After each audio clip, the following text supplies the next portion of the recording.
Et salut les codeurs! Aujourd'hui, on se retrouve sur Wix. Alors, pas tout à fait encore sur Wix, mais bientôt. Aujourd'hui, nous allons voir comment est-ce qu'on peut réaliser un bandeau défilant. Donc, on se retrouve sur le groupe d'entraide Wix Vélo francophone. Et c'était une demande de Bricom Rénovation qui nous demande: bonjour, j'aurais aimé faire un défilant pour une nouvelle version de mon site web. Il y a un exemple sur ce site, en page d'accueil avec un texte défilant blanc sur fond rose. Comment fait-on ceci? Avec quel module ou appli Wix s'il vous plaît? Donc il n'existe pas de module ou d'appli Wix qui fasse ceci. Donc nous allons voir ensemble comment est-ce qu'on peut le coder. Alors déjà, à quoi ça ressemble sa demande? Donc on va voir ça tout de suite. Donc voilà le site web sur lequel il a pris l'exemple du bandeau défilant. Donc on voit en fait que ce n'est pas vraiment un bandeau défilant codé, c'est un bandeau défilant qui est en GIF. Donc comment je sais qu'il est en GIF? Déjà, quand je passe dessus et que je fais un glisser-déplacer, on voit que tout le bandeau se déplace. Et ça veut dire que c'est une image. Donc on peut vérifier ça en inspectant le code. On fait sur inspecter et là ça va nous ouvrir l'inspection du code et l'inspecteur, et on va pouvoir aller avec ce petit outil aller sur le bandeau. Donc, et là on voit bien qu'on a un point GIF.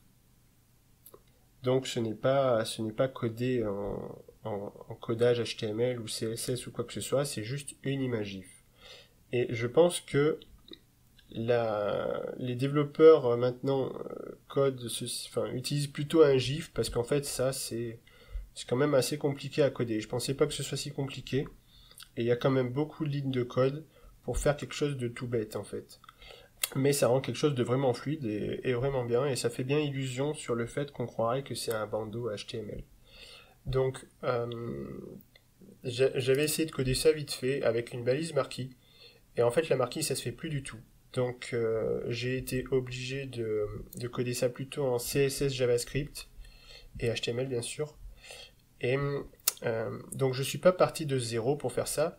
Je me suis d'abord rendu sur un site Viacsoft qui est vraiment très bien fait, qui explique bien tout comment faire de A à Z et pourquoi on utilise tel ou tel code. Si vous voulez comme moi vous amuser à faire cet exercice, je vous conseille de vous rendre sur ce site, il est vraiment très bien fait. Voilà, donc ça c'était le premier site que j'ai consulté. Et le deuxième que j'ai consulté, eh bien, c'est CodePen.io, un code réalisé par Giro62. Donc lui, il est aussi très bien fait. En plus, il nous montre deux choses différentes. Soit votre texte est vraiment très long et on a un aperçu de ce que ça peut donner, soit votre texte est court et on a un aperçu de ce que ça peut donner également. Donc on va voir dans un premier temps comment est-ce que ça fonctionne. Voilà, ça c'est la version HTML CSS sans JavaScript. Donc c'est très bien pour comprendre les bases de comment ça fonctionne. Donc on va regarder plutôt le petit texte en bas, ici, parce que celui-ci, ça va être plus difficile à comprendre, vu que tout se suit. Donc, en fait, le texte est écrit deux fois. Vous voyez, ici, il y a la div data text, texte très court, et le span, texte très court. Donc le texte est écrit deux fois, pourquoi? Parce qu'on a un premier texte qui démarre ici, et qui va jusqu'au fond. Et une fois qu'il arrive au fond, il est remplacé par le deuxième texte. Et paf, là il est remplacé, et on voit qu'il est remplacé parce que le fond n'est plus couleur saumon, mais il devient bleu. Donc pour bien comprendre, je vais vous enlever la balise span qui est en bleu. Voilà, ça va se recharger. Donc quand le texte démarre, il démarre de ce point-là, et il va jusqu'à ce point-là. Voilà, et après il disparaît. Mais là, il nous manque la fin de l'animation quand il sort. Et en fait, cette fin d'animation, on ne peut pas la faire sans mettre un deuxième texte. Pourquoi? Parce qu'on ne sait pas la longueur du texte, et donc on ne peut pas lui dire tu pars du point 0 droite et tu vas jusqu'au point moins x gauche. Donc c'est pour ça qu'il disparaît, et qu'après on le remplace par un deuxième texte qui, lui, démarre à ce point-là, et ensuite il va jusqu'à moins x, moins je sais plus combien. Donc voilà pourquoi on a deux fois le texte. Mais ici, du coup, on se dit, ouais, mais s'il faut que j'écrive mon texte à chaque fois 2 fois, c'est chiant.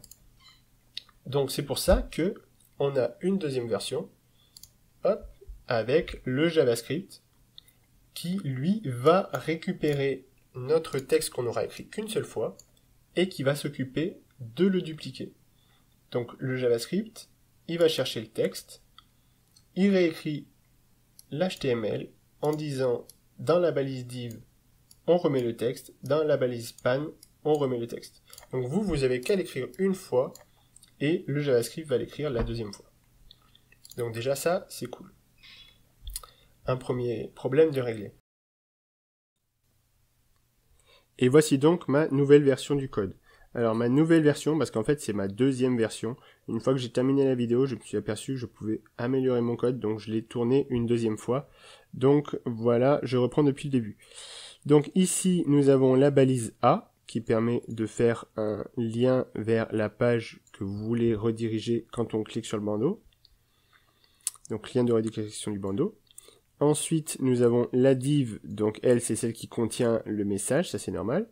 Et ici, nous avons le texte que vous voulez voir défiler horizontalement, qui est contenu dans une balise B, pour que le texte soit en bold. Et ensuite, nous avons la balise I, qui contient le deuxième texte, pour que le texte soit en light. Donc voilà, ces deux balises, donc si vous voulez que votre texte soit en bold ou pas, vous pouvez les garder ou les supprimer. Et à la fin, j'ai rajouté un petit NBSP. Donc le NBSP c'est quoi? En fait, c'est un espace insécable. C'est-à-dire que l'espace ne peut pas être supprimé par Firefox lors d'un redimensionnement par exemple. Et ça sert pour le responsive. Donc je vous montre ça tout de suite. Hop, si je redimensionne ma fenêtre, voilà. Quand je redimensionne, ici vous voyez qu'il y a quand même l'espace qui est gardé. Alors on va le voir quand ça va revenir. Voilà. Ici, quand je redimensionne mon texte, on voit bien que entre le tiret et le V, on a un espace. Et si j'avais pas mis cet espace insécable, si j'avais juste mis un espace normal, on va le tester tout de suite. Voilà, je le coupe, je mets un espace normal à la suite de mon tiret. Le code va se remettre à jour, voilà. Et là, si je fais ça, voilà, on voit que l'espace est bouffé. Donc, suivant ce que vous voulez mettre comme texte, si vous voulez que ça se suive ou pas, il faudra utiliser un espace insécable plutôt. Donc voilà, si vous voulez que votre texte il se suive, c'est tout simple, il suffit de reprendre toute cette ligne-là, vous la copiez, vous mettez à la fin de l'espace, et vous la collez. Et de cette manière, vous aurez un texte qui sera vraiment en continu, sans aucune interruption. Pour éviter d'avoir des gros vides pour éviter d'avoir ces espèces de vides entre vos textes. Donc voilà, ça c'est pour la partie HTML, ensuite on a le JavaScript, mais ça j'y reviendrai pas dessus, et ensuite on a la partie CSS, et c'est là où j'ai énormément amélioré les choses.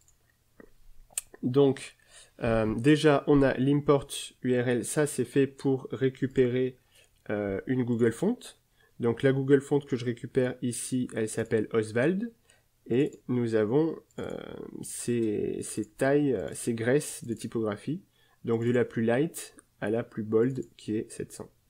Donc comment on fait pour récupérer une typographie Google Font? On va voir ça rapidement. Hop, on vient sur Google. Ici vous avez toutes les typographies Google. Donc vous pouvez choisir celle que... Ça c'est les catégories, donc on va prendre une sans sérif, sans empattement, par exemple. Voilà. Et ensuite, langage, on va être en latin. Si je ne me trompe pas, voilà. Donc, une fois que vous avez trouvé la typographie qu'il vous faut, alors on va essayer d'en prendre une qui soit un petit peu différente de celle que j'utilise, sinon on verra pas trop la différence. On va essayer celle-là. Voilà. Donc, une fois que vous avez cliqué sur la typographie que vous voulez, vous avez les exemples. Vous avez, alors ici en fait ça c'est ce que j'avais déjà mis, voilà je vais faire remove pour que vous voyez bien du début. Donc voilà, ici celle-ci elle existe en light 300 jusqu'au bold 700. Donc suivant ce que vous pensez utiliser dans votre bandeau, vous faites select style. Alors je vais juste en prendre deux, on va prendre la plus bold et la moins bold et la plus light. Donc 300 et 700. Et après ici au lieu de prendre link, vous sélectionnez import.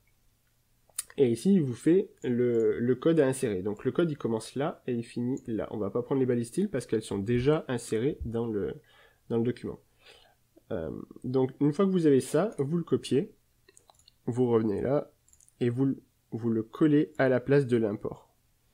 Vous le collez là. Voilà, donc ça c'est pour intégrer la nouvelle typographie Rajani. Et ce qu'il ne faut pas oublier, c'est ensuite de changer la typographie Rajani ici. Voilà. Et là maintenant, on a bien la Rajani. Alors, est-ce qu'elle existe en bold? Pourquoi elle n'est pas bold?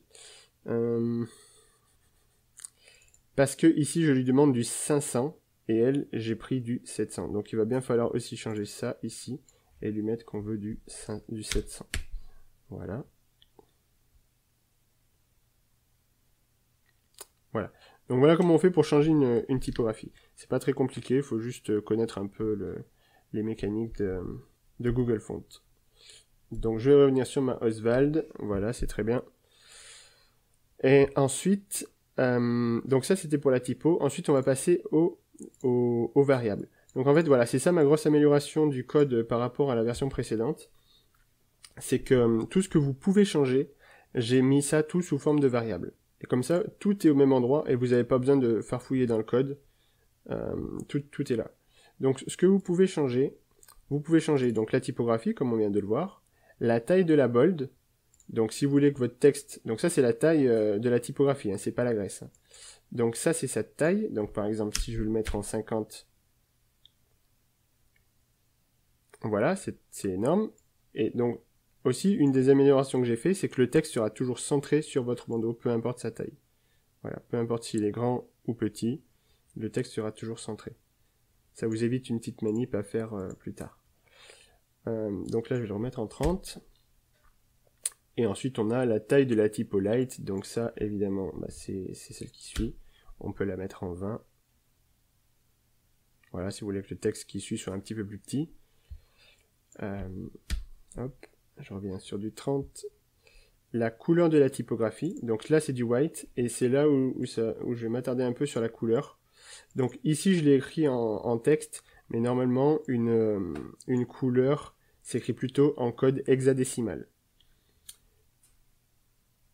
Et donc, le code hexadécimal, comment on fait pour le savoir? On le fait tout simplement avec ce petit site que je vous ai mis de côté. Donc, vous copiez cette adresse, vous la collez, hop, vous ouvrez le site, et là, vous avez toutes les couleurs.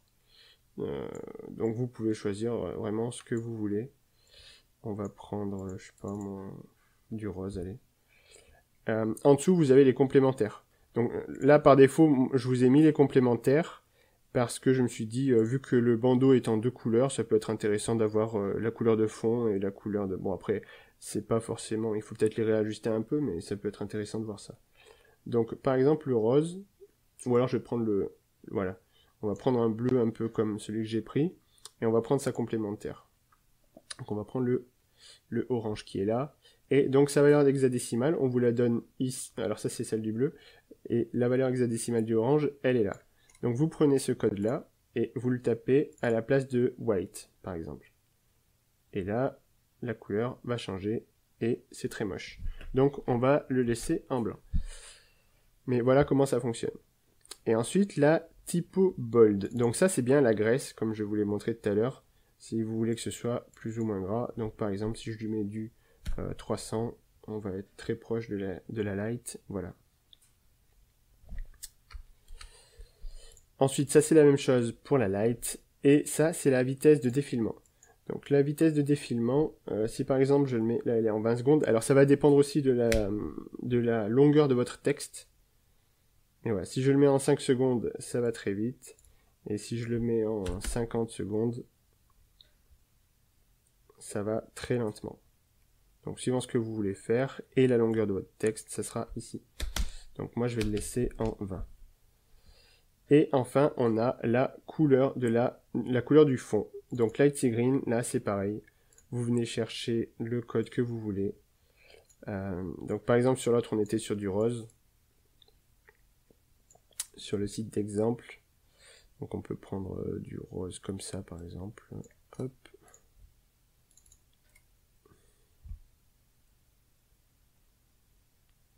Voilà. Et le reste, vous n'avez pas trop à le toucher, sauf si vous y connaissez un peu en code. Alors on va peut-être y revenir quand même sur un ou deux points.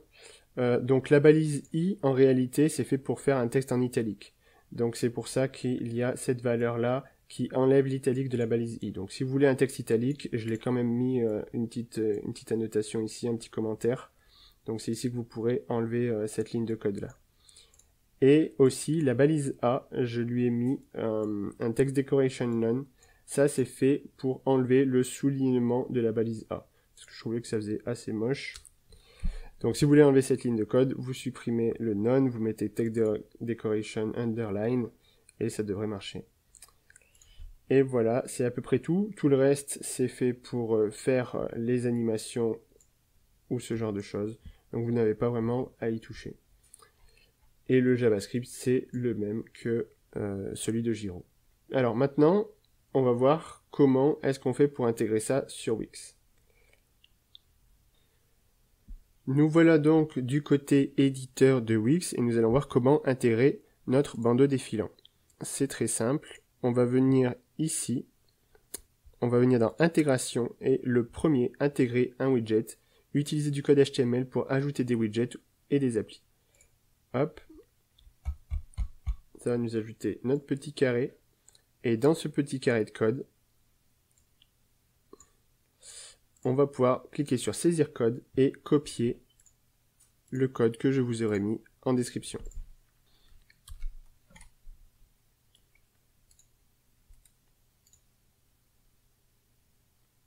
Voilà, on termine. Et on n'a plus qu'à cliquer sur le petit bouton étirer. Étirer sur toutes les largeurs, oui. On peut fermer. Et voilà, vous avez votre bandeau défilant qui se réajuste, qui se centre suivant la taille que vous donnez à votre bandeau sur Wix. Et si vous voulez changer le code, vous faites un clic, modifier code, et là vous pouvez changer. Alors ça sera pas dans le même ordre de ce qu'on a vu, sur du côté CodePen.io. Vous retrouverez toutes les variables ici dans body HTML en début, et ensuite le texte à changer, vous le retrouverez ici dans la zone HTML juste en dessous, body href div, et là vous pouvez changer votre texte. Voilà. J'espère que ceci aura été assez clair et que ça pourra vous aider. Et je vous dis à bientôt pour une prochaine vidéo.